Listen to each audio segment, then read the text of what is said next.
Charkaoui Rodani, on vient de le voir, l'ambassadeur des États-Unis qui a signé de sa main la véritable carte du royaume qui inclut les provinces du Sud.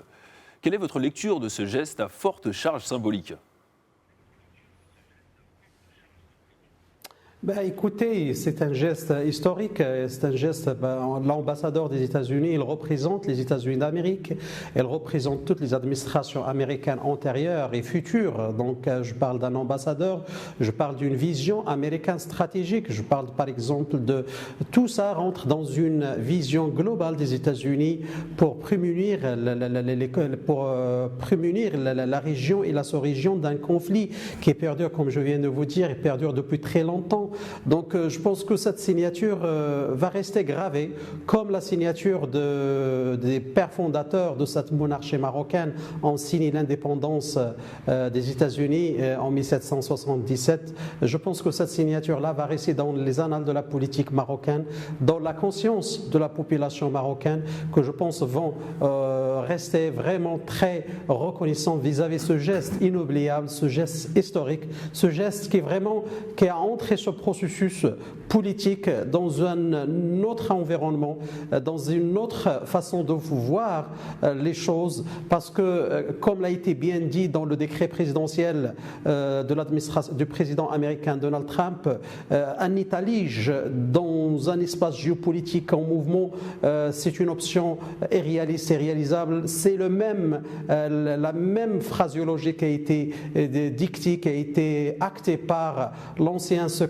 envoyé spécial de secrétaire général des Nations Unies, Peter Van Olsom, lorsqu'il a dit que la mise en place d'un État lige dans le sud du Maroc, c'est une option réaliste et réalisable.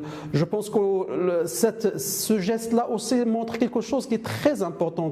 C'est que les États-Unis, maintenant, ils ont montré qu'il y a une façon de voir les choses dans le monde, qu'il y a une reconstruction dans le monde sur de bonnes bases. Aujourd'hui, il ne faut pas oublier, mesdames et messieurs, c'est qu'il y a à peu près 27 mouvements séparatistes en Afrique. On ne parle pas que du Polisario. Et je pense que cette reconnaissance pleine et entière des États-Unis de la marocanité du Sahara et la souveraineté du Maroc à part entière, pleine et entière sur les provinces du Sud, c'est un prélude, c'est un commencement vers l'intégration du continent africain. Et c'est un message aussi pour les adversaires de l'intégrité territoriale du Maroc, de coaguler les synergies, de voir les choses avec une autre manière, des défis, des enjeux qui sont en train de se mettre en place, qui demandent une synergie incroyable des pays du Maghreb. Je pense que Sa Majesté elle a été claire lorsqu'il a tendu la main à nos frères algériens, aux autorités algériennes. Venez, on va essayer de mettre en place tout un mécanisme ensemble pour créer un monde meilleur pour ces populations de la région du Maghreb.